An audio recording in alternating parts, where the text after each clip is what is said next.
ഇന്നെൻ്റെ വർക്കില്ലാത്തൊരു ദിവസത്തെ ഒരു കുഞ്ഞു വ്ലോഗായിട്ടാട്ടോ വന്നേക്കുന്നത്. ഡേ ഇൻ മൈ ലൈഫ് എന്നൊക്കെ പറയാം. സാക്കു രാവിലെന്നെ എനിക്ക് ചായ കൊണ്ടുവന്ന് തന്നതാണ് നിങ്ങളിപ്പ കണ്ടത്.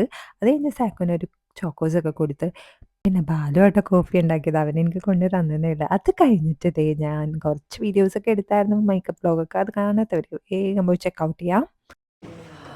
ഞങ്ങൾ ഇന്ന് പുറത്ത് പോകാമെന്ന് വിചാരിച്ചു. അപ്പം കുറച്ച് ക്ലിപ്സൊക്കെ ഞാൻ ഇടാം. ഇവൻറ്റിൽ പോകാമെന്നാണ് വിചാരിക്കണം. പക്ഷേ എവിടെ എത്തുന്നൊന്നും അറിയില്ല. ഞങ്ങളിങ്ങനെ ഇറങ്ങിയിട്ട് തോന്നുന്ന പോലെ എവിടെയെങ്കിലുമൊക്കെ പോകും. ഹാവനിലാണെങ്കിൽ ബസ്സിന് പോകണം, അല്ലെങ്കിൽ ചുമ്മാ ഇങ്ങനെ നടന്ന് എവിടെയെങ്കിലുമൊക്കെ പോകാമെന്ന് വിചാരിക്കണം. നോക്കാം. ഞാനെല്ലാം ചെറിയ ചെറിയ ക്ലിപ്സായിട്ട് കണ്ടിന്യൂസ് വീഡിയോ ആയിട്ടൊന്നും എനിക്ക് എടുക്കാൻ പറ്റില്ല. ക്ലിപ്പായിട്ട് ഞാൻ ഇടാം കേട്ടോ. ഇഷ്ടമുള്ള മേക്കപ്പ് കളക്ഷൻസിൻ്റെ വീഡിയോ ഞാൻ ചെയ്തിട്ടുണ്ട്. അത് നിങ്ങൾക്ക് ചെക്കൗട്ട് ചെയ്യാൻ ഞാനിവിടെ പിൻ ചെയ്ത് വെക്കാം കേട്ടോ.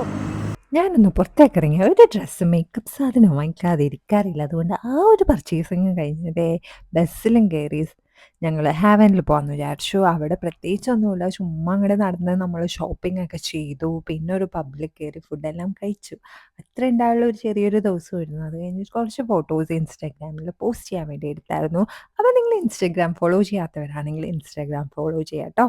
പിന്നെ വേറൊരു കാര്യമുണ്ട്, ആ വിശേഷമൊക്കെ ഞാൻ സൂൺ നിങ്ങളോട് പറയാം കേട്ടോ. കുട്ടി കുട്ടി ഷോപ്പിംഗ് എല്ലാം കഴിഞ്ഞ് പബ്ബിൽ കയറാമെന്ന് വിചാരിച്ച് ഇങ്ങനെ നടന്നുകൊണ്ടിരിക്കണത്. സാക്കുന് ആ ഒരു ഗണ്ണ് കിട്ടിയതിൻ്റെ സന്തോഷത്തിൽ അവൻ ആ ഗണ്ണും വെച്ച് കളിച്ചുകൊണ്ടിരിക്കണേ എന്താ റോഡിൻ്റെ സൈഡിൽ. അത് കഴിഞ്ഞിട്ട് ഞങ്ങളൊരു പബ്ബിലാണ് കയറിയത്. പബ്ബിൽ കയറി അവിടെ നിന്ന് ബാലു ഒരു ബിയർ മേടിച്ച്, ഞാൻ ആസ് യൂഷ്വൽ ഒരു ക്യാപ്പച്ചീനോ കുടിച്ച് പിന്നെ ചിക്കൻ്റെ കുറച്ച് ഐറ്റംസ് ഒക്കെ വാങ്ങിച്ച് കഴിച്ചു. എപ്പോഴത്തെ പോലെ വീഡിയോ എടുക്കണേന്ന കാര്യം ഞാൻ അങ്ങോട്ട് മറന്നുപോയി. പിന്നെ വീഡിയോ എടുത്തില്ല. അപ്പോൾ ഈ കുട്ടി വീഡിയോ എല്ലാവരും എൻജോയ് ചെയ്തെന്ന് വിശ്വസിക്കുന്നു. So by.